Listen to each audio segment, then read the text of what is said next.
माढ्यामध्ये शरद पवारांनी काल मोदींच्या दाखवलेल्या व्हिडिओवरनं आता वातावरण तापलेलं आहे। शरद पवारांचे व्हिडिओ आम्ही दाखवल्यास त्यांनी किती कोलांट उड्या मारल्या हे लक्षात येईल असा पलटवार उपमुख्यमंत्री देवेंद्र फडणवीसांनी केलाय। तर दुसरीकडे आमच्याकडे देखील जुने व्हिडिओ आहेत असा प्रतिइशारा जयंत पाटलांनी फडणवीसांना दिला आहे।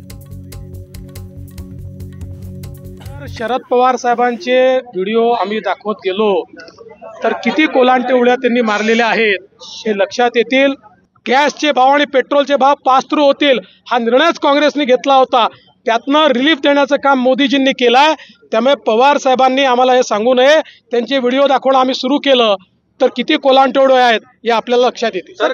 आता त्यांनी सांगावं की काय या देशातल्या जनतेला 105 रुपयाचं पेट्रोल तुम्ही विकताय, 98 रुपयाचं डिझेल विकताय, 1200 रुपयाचा गॅस विकताय, याचा खुलासा करा।